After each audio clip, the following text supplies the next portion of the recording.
Hello, everyone, and welcome to What's Wrong with the Podcast.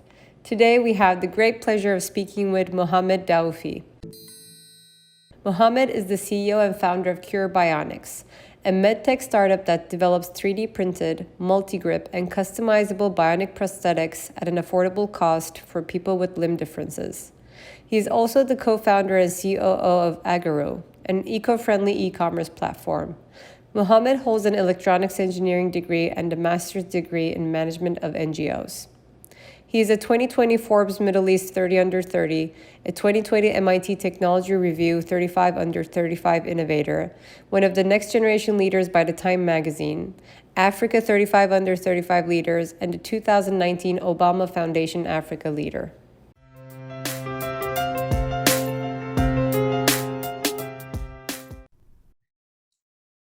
Hello, everyone. Welcome to our podcast. Today, we have the pleasure of speaking with Mohamed Dhaouafi. He is the founder and CEO of Bionics. Mohamed, welcome. Hi, welcome. Thank you. It's such a pleasure to have you today. We're very much looking forward to this conversation. Please do tell us more about yourself. Okay, so my name is Mohamed Dhaouafi. I'm 29 years old. I'm from Tunisia. I'm an engineer, and I'm the CEO and founder of the startup Bionics, specialized in empowering people with disabilities. And I guess let's talk about Bionics. Why did you feel the need to create this company? Okay, so at first, I didn't feel the need. It started by chance. I was participating in the student challenge, like a couple of friends at university, engineering university. We were like having some fun in that challenge, and we were supposed to develop a platform or a marketplace for medical devices. And we started brainstorming about what categories to include in our platform. And one of the team members was saying, okay, we can include prosthetics. And that was the first time that I got like familiar with such category or such field. And he was saying that his cousin was born without her both hands, and that she's like 13 years old and she has to wait till the age of 20. And I was saying, like, all of us were asking the same question: why? Why was she waiting till the age of 20? And we got answers like, it's very expensive. She's growing up, so she'll outgrow her prosthetics, and she has to buy new prosthetics, or her parents will have to buy new prosthetics. And they decided to buy one when she stops growing up, and that's around the 20s. And I started digging like deeper in this topic, and I found that it costs more than 15,000 US dollars at least, sorry, and can reach 120,000 US dollars and even more. And I found it's not available in most of the countries. I found that like there are like 30 million people around the world having this problem.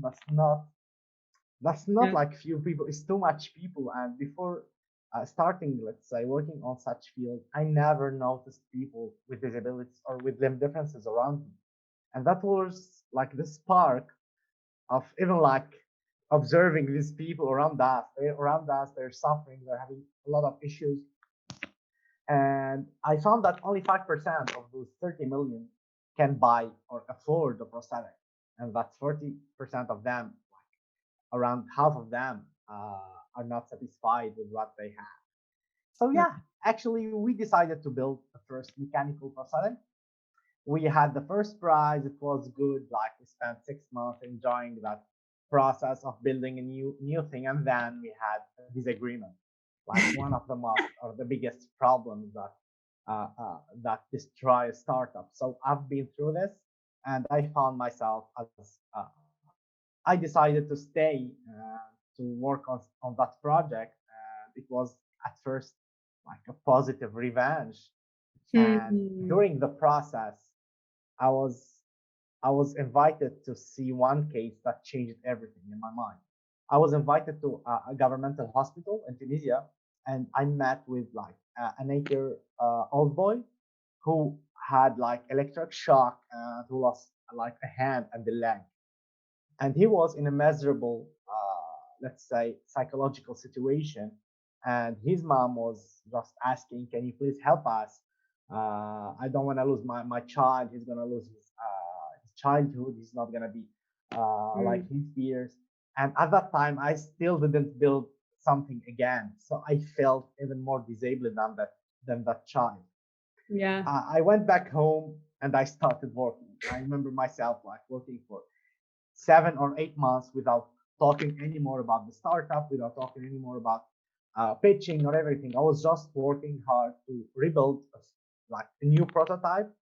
And yes, I guess it started from there. And today we are so close to getting that to the market, and you feel how amazing those moments are in my journey, because I feel that every day I wake up, there's a purpose behind it.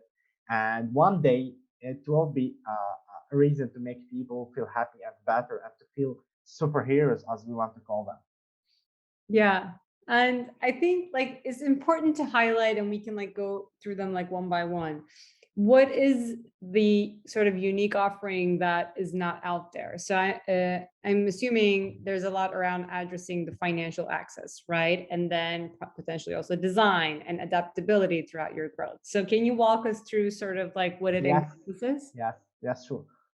So the biggest problem is cost, or the price. As Yeah. I said, from 15,000 US dollars in Tunisia, with an average salary of 500 or 600 US dollars for an engineer, you can imagine how expensive is such device. Another point is the availability. So the big corporations or prosthetic companies cannot be implemented everywhere because it's very expensive for Right. them. Because such devices cannot be built like like in a series of thousands. They need to be adapted for the user, and it's Yeah. not, let's say, divided like equally in all the countries regions. So they need to do strategic choices or decisions on where to be implemented. So availability is another problem. So if they want to get it, they have to wait for a couple of months. If they want to repair it, it's the same thing. Another point is the design. So the design is either a poor or bad design, or a standard design that everyone is Yeah. having. So it's either the same thing for everyone. It doesn't look like the user. It doesn't reflect his personality, his preferences. Another point is the control of the hand. So either it's very sophisticated but very complex with Mhm. buttons or mobile app, or it's like a lot of buttons to change the modes, and it's making them Mhm. frustrated and able to enjoy it. Or it's a limited grip, like the 15,000 US dollar prosthetic just do this, and it's close, Yeah. open, close, and open. Yeah. So yes, it's good, but it doesn't answer or respond to the whole, like all the needs of the user. Another point is the adjustability of the prosthetic. So even like the first problem is with children. They need a new prosthetic every 2 years. So in most of the cases, they will not get one until the age of 20, or they will get poor prosthetics with no functionalities, or a very bad design. And the second case of adjustability is about people who can have an extra weight or less weight. So when they have, for example, less weight, the sensors will not be touching their skin anymore, and prosthetic will not be functioning anymore.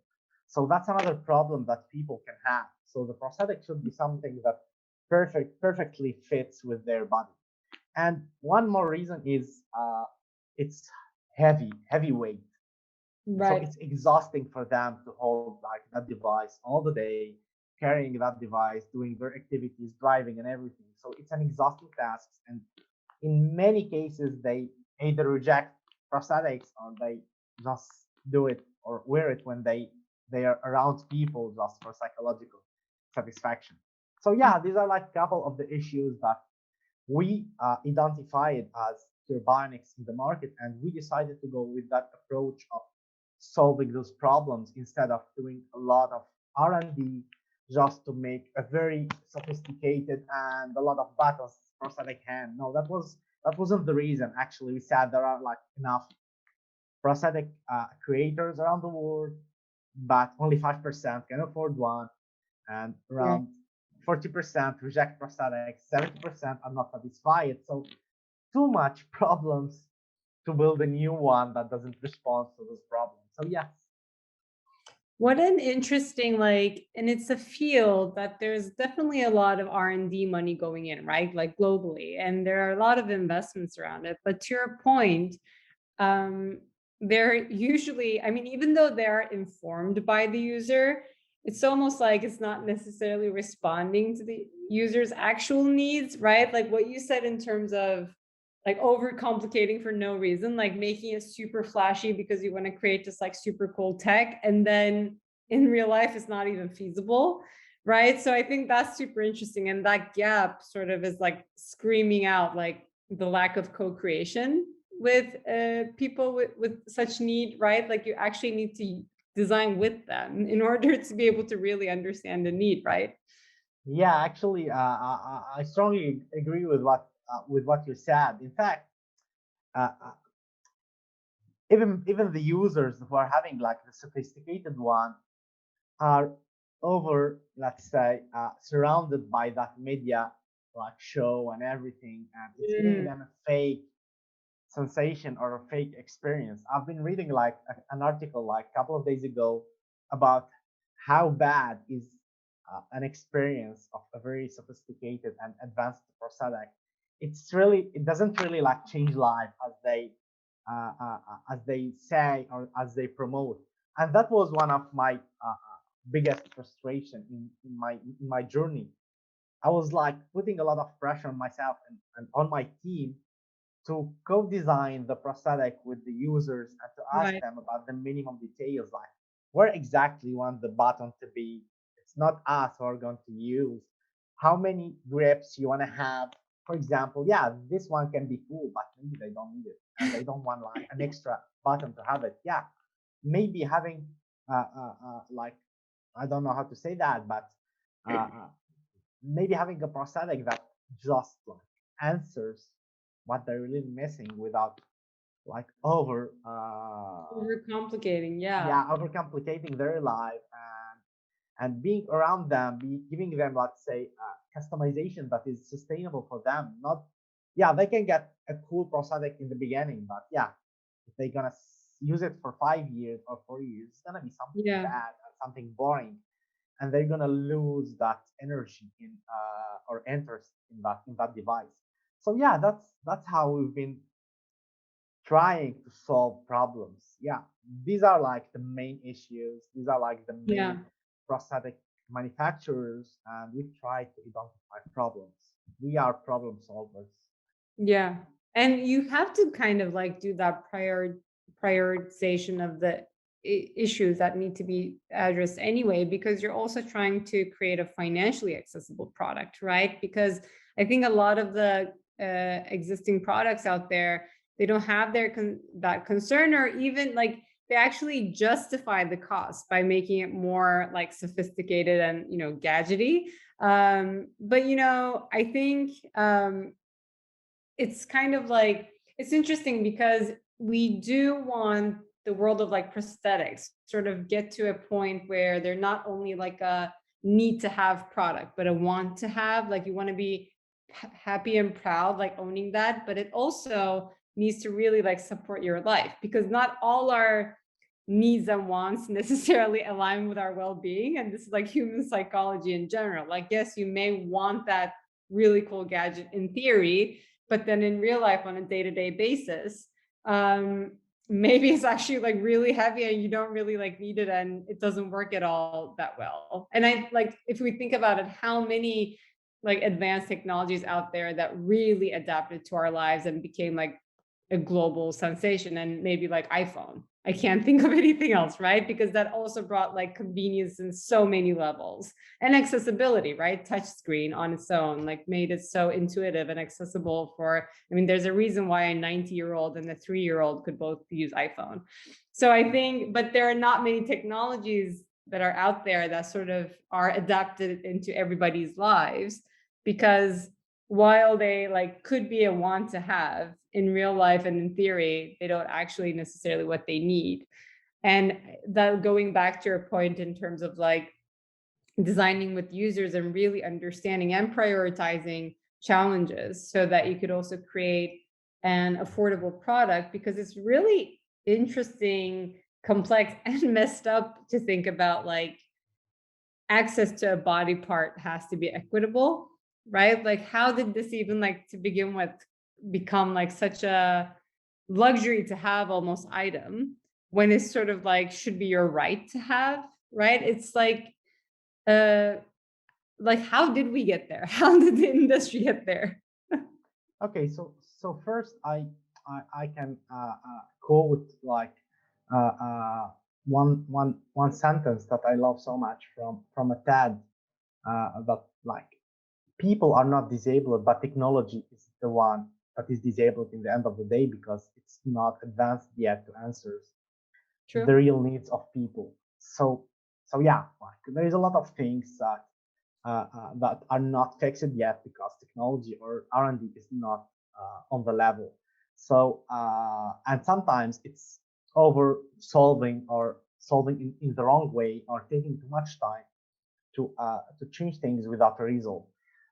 For us, or for this industry, I guess that uh, that it was too much R&D to fix the problem without looking outside, or without looking from a different perspective, or at least looking from the two perspectives, like internally in the lab, but also from people's perspective. Because as I said, we asked a lot of people that have limb differences, and some of them said, yeah, I'm not saying that the one that opens and closes is bad, but if it's very expensive and it doesn't fit with that cost.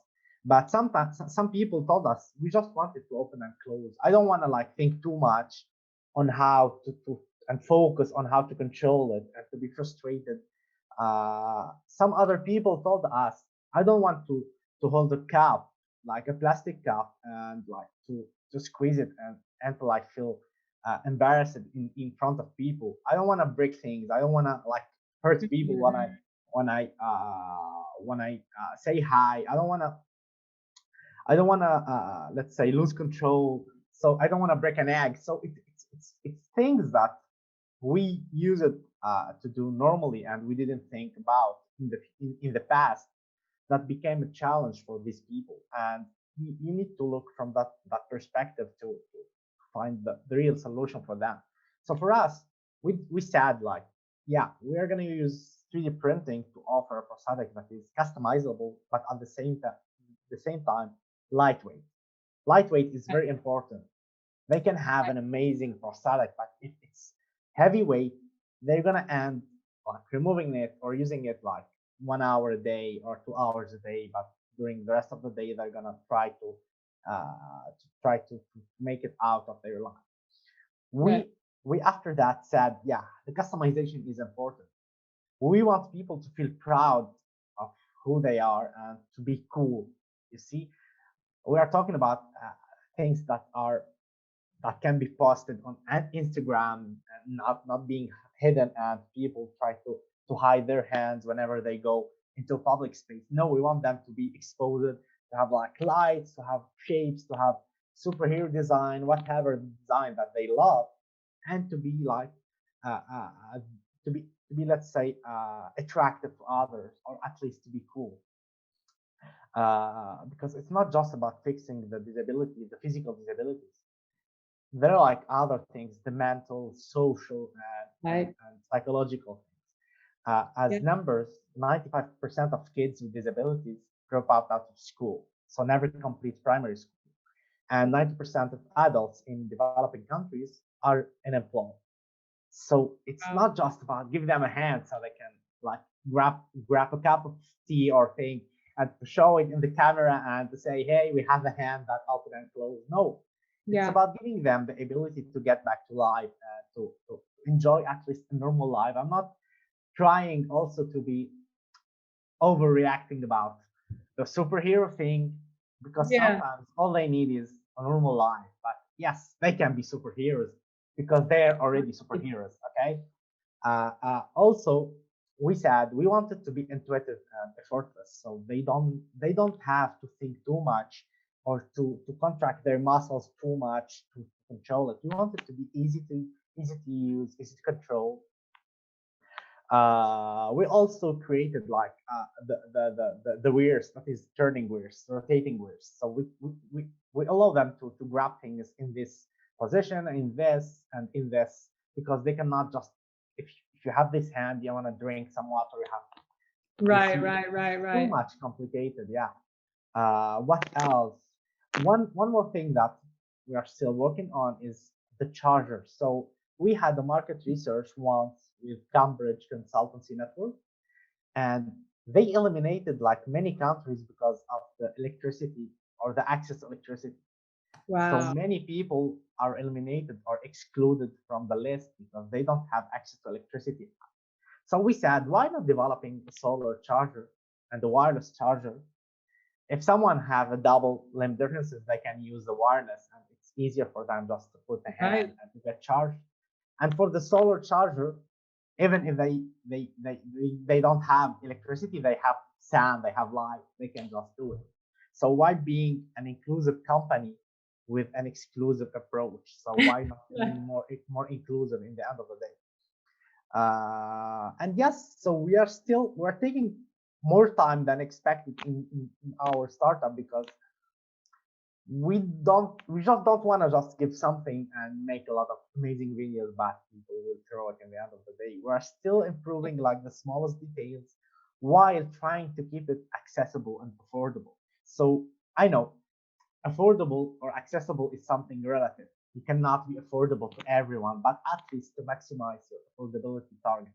So we are putting like the first estimation at $2,500 to $3,000, which is a fourth of the cheapest one in the market, at least in our Tunisian market. So that's our approach. Whenever we try to add something or to improve something, we say, how much is gonna cost? Can we use a different part or a different technology to make the price, at least, if not like reduce it, at least to keep it at the same level. So yeah, so I guess, and yeah, so it's controlled with the muscle, so it's a moving hand, so they just have to wear it like a glove. At the end of the day, they can remove it at any time, no surgical intervention. It's a breathable like socket. They can adjust it, so there is like an adjustability system, as I was talking about the weight and growing up, so they can use it and to be comfortable with it. They can remove it, wear it themselves without the need or the assistance of other people. And yes, so it's not like trying to bring the best, like the example of the iPhone. They try to improve it because people still want to consume more technology. But for this, it's not just about tech. Right. Yeah, there are like some physical needs, some mental needs, and you have to try to balance like between all of those things. And I think what you said in terms of like, let's just have a normal life first, right? Because I think most of us, and or I guess maybe this is more of an able-bodied thing, we take so many things for granted throughout the day, and so many things are missed or just like would be incredible to have for so many people. And I think what's interesting in terms of the access is also like, it's very much related to where you are in the world, right? Like, it's not even like if the technology really exists out there, but what you're saying in terms of electricity, it's just an like eye-opening, but also ridiculous, right? Like how like all these like exterior elements are making the community's lives like even more difficult, while they're all already like trying to navigate an inaccessible environment. And I totally agree. Like, I think people are, and my very close friend of mine who has paralysis on her both arms, like she always says, I'm disabled by design. And that's true. Like, our environments are inaccessible. She's just differently able, but the environment is not. So I think that sort of gives us an overview of the overall collaboration that is needed. And I think that it's super crucial to have companies like yours to sort of do this bottom-up push, right? Like changes in the industry to sort of also show people this is possible. Like it just takes more R&D and maybe more thought into design, but this is possible. And then sort of push the industry and other industries to collaborate on this and make it further available for everyone. And this goes to apparently utility companies, but also, you know, insurance providers or suppliers. Like, yeah, it can maybe be like $2,000, but can you also like negotiate with a partner that could help provide this to people in, I don't know, 20 installments, you know? So I think this sort of, we need this innovative pushes in the field of like, I guess, I don't even want to call it like assistive device because it's such a medical term at this point. And even though there is a lot of innovation in it, there's really not, like in so many ways, right? Like we're talking about self-expression, style, mental health, psychology, and all those elements are usually forgotten in like prosthetics or any other like assistive like devices. And, you know, another example are wheelchairs, right? Like when was the last innovation in design in wheelchairs?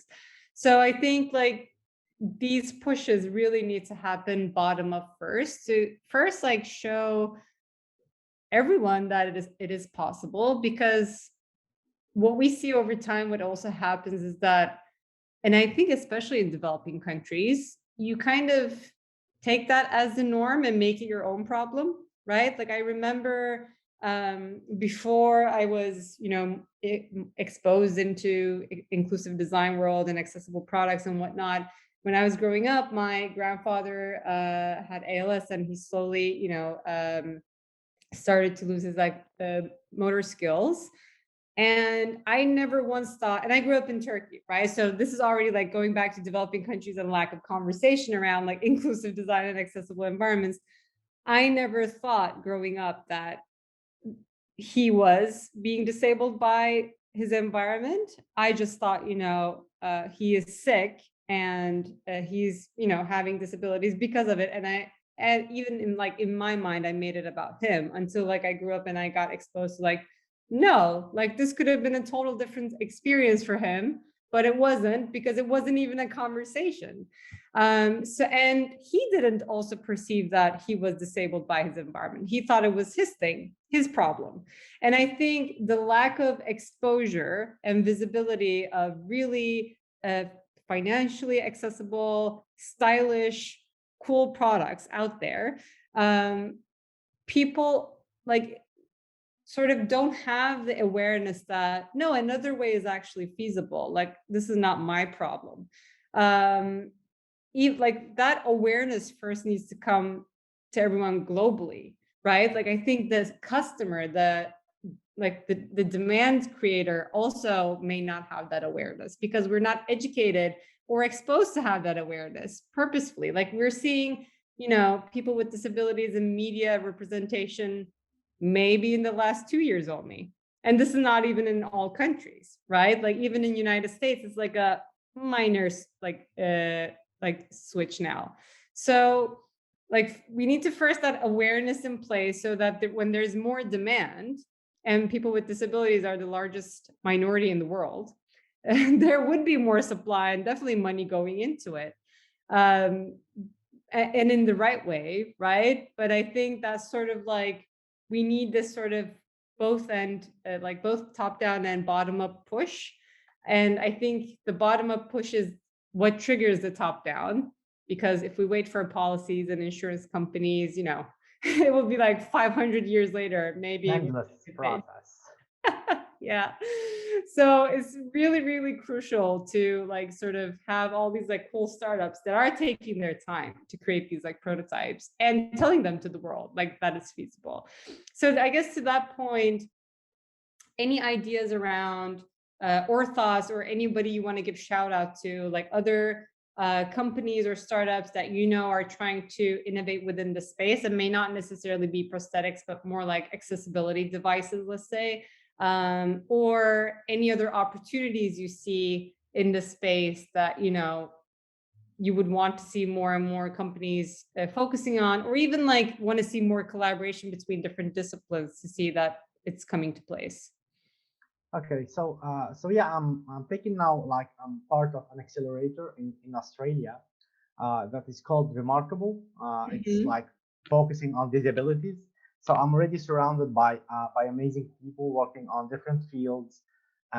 It feels like there is like a community, and it feels good when you have like a cluster or an incubator or whatever NGO or an institution or any initiative that gathers these people and shows them that what they're doing is amazing and it's worth fighting for. Because as you said, it's about focusing on minorities that are most of the time don't have voices or are not reaching like the rest of the world. And as you said, it's about raising awareness, because even myself, before being exposed to that challenge, I never have any idea about that field. I was like shocked by the statistics. Yeah.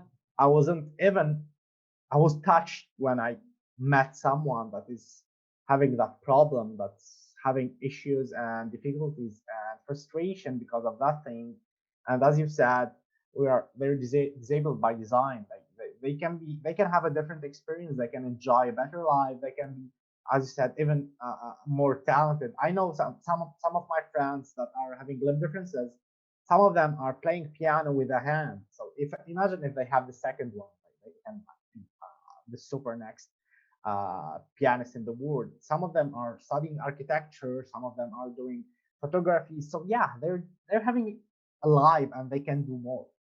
Yeah. And I believe that this world is already, or this world sucks too much, and we all should be part of it, even the disabled people, to make it better. So all of us should be like united for it. So we cannot just exclude these people because they have a different ability. And for the technology and startups, I guess there are a lot of amazing things that I love to see more of it in the future, like the brain machine interfaces. We did some research about it, we did some work, but yeah, limited budget. We decided to focus on one thing, maybe in the future. But yeah, some people are paralyzed and they cannot move any part of their body. So if you give them like if they can control whatever device or whatever, as you said, you didn't want to call it that thing, assistive devices, they can control it with their brain. Even the prosthetic, if it was controlled with the brain, it would be much more efficient Right. than the So, muscle thing. So yeah, there are some pretty amazing like projects globally. I'm aware of some of it. Some people, some friends are working on epilepsy. Some others are working on exoskeletons. Some other on wheelchairs that are controlled, like the one with Stephen Hawking, like chairs. So yeah, yeah. I always actually give that example of Stephen Hawking. Like, imagine if he didn't have that technology, he will be just some poor person or like a miserable person sitting in a room waiting for his death. Right. So by enabling them, he changed the world with his theories, with his knowledge, and yeah, he's like a miracle. So imagine if you can unleash the potential of millions of people around the world. We are talking about more than like a billion people globally that Yeah. are having different disabilities. So in real life, if they're not minorities, so you see, but some disabilities are exposed and easy to detect and identify. Some others are internal. We are also talking about mental health, about Yeah. other problems that maybe we're not really aware and familiar with. But yes, they are not a minorities in the end of the day. Yeah. And and yes, I think everybody would disagree, like agree now with like mental health after last year, like nobody's gonna underestimate it anymore. yeah, even myself, I'm like going through such like bad experience, like this frustration of the COVID, like being Yeah. locked for months, not being able to travel, not being able to socialize with people, meeting people. So yeah, things that were for granted are not here anymore. And this Yeah. thing can make people think how bad and how frustrating is not having what we usually use it to have. Right. and to understand and respect what people with disabilities are experiencing. So yeah, I guess it's something worth fighting for, and I really like to appreciate anyone who's taking the lead to fight for it. It's really hard, especially the hardware startups. So, as you said, in developing world, it's really hard for us to deal with hardware industry or hardware Yeah. innovation, the customs, online payment to bring components, labs for testing, certifications, Right. and a lot of other things that are That are not even related to innovation itself. Yeah. yes, the pure third world like problems, and even for developed countries, it's still like many issues that entrepreneurs and innovators are facing. And yes, but yeah, we keep fighting for what we believe.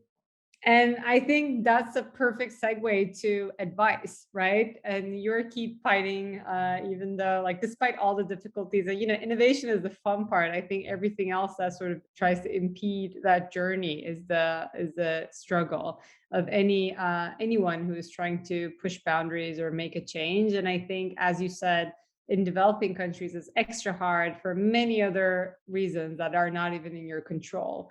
So what would be your advice to an engineer, a designer, an architect, whatever, who is like wanting to go into a space and make some change?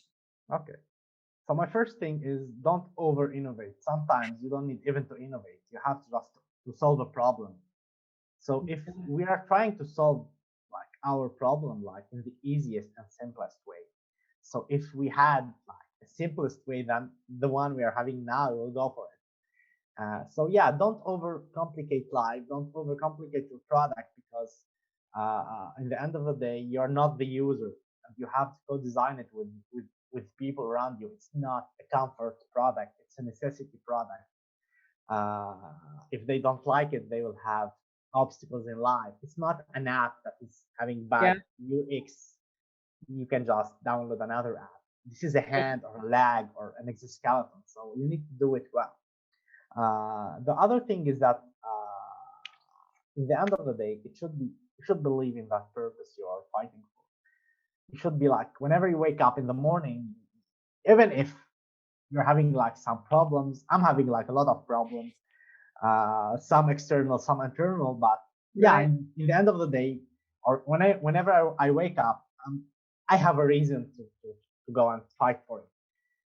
So that's something. Try to adopt that purpose. Try to have it as a mission.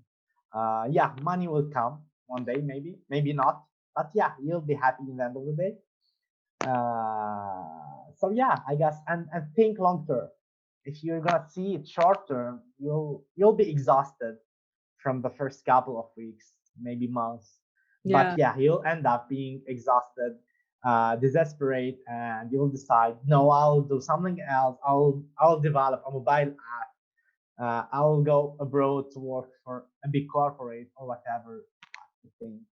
But if you think about the impact that that small prototype will make one day, that will give you like some energy, and that will make you like give you like an action plan or a plan for what you're doing, and you and that's I guess a satisfaction for me as a person.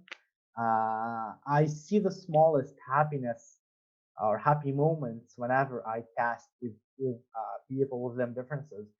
I feel like sometimes I we allow them to do things that they never did because they were born without a hand or two hands. So Yeah. one anecdote that happened to us, and I will end up with it. We've been filming a promotional video, and one lady, she's an amazing person. She was first holding the prosthetic. She didn't want to remove it when we were moving from like a place to another to film.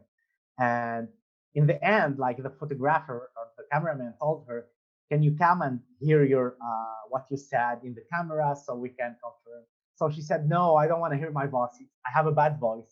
And actually, she was born with one hand, so she was wearing a prosthetic, and she closed both of her ears. And it was only me in that place who observed that amazing moment because she never could close both of her ears and refused to hear something. She was always obliged to hear whatever is happening because she cannot close both her ears. So that was like a small moment from a big like a view of what can happen in the future. And yes, that's what we working on, and yeah, that's pure Bionics. Well, okay, that was a great cluster of advices. So problem solve, follow your purpose, and Long then term, not short think term. long term and find your happy moments. I think both are amazing. And I think, I do want to highlight thinking long term, especially in the context of developing countries. It's even harder to do because a lot of it's about like short term, like survival mode. So I think it's extra important to sort of like hear that out, regardless wherever you are in the world. But Mohamed, this was such a treat. Thank you so much. And thank you for all the work that you're doing in inspiring the industry. Like we definitely need more and more people like you to learn from also. And really to encourage like everyone to follow your work. And with that, I guess, are there any updates that we should be aware of or any news that are happening in the near future that you would like to share? So yeah, we're trying to launch by the end of the summer. We are not like we've been talking about the problems, so we have some customs issues. We're trying to fix it in a sustainable way. Yeah. And yes, we are waiting for that launch. I hope it's gonna be so close. I want to thank you guys for putting the light on what we are doing and on other amazing things. So yeah, Thank you. I wish you like the best of luck too, and yeah, keep it up. Thank you. Thank you, Mohamed, for making the time, and best of luck with the launch too. Thank you so much. We'll definitely be following up with that and hope everybody would as well. Thank you so much. Have a great day. Thank you. Too. And that is this week's episode of What's Wrong with the Podcast. To make sure you never miss an episode, subscribe to our show on Apple Podcasts, Spotify, or any other podcasting platform. You can also subscribe to our YouTube channel. Links can be found in the episode description, and you can also find them on our website, podcast.what'swrongwith.xyz. If you found value in the show, we would appreciate if you could rate us and leave a review, or you can simply tell your friends about us. For more details on our guests, follow us on Instagram and Twitter. Don't forget to join us next week. Thank you for listening.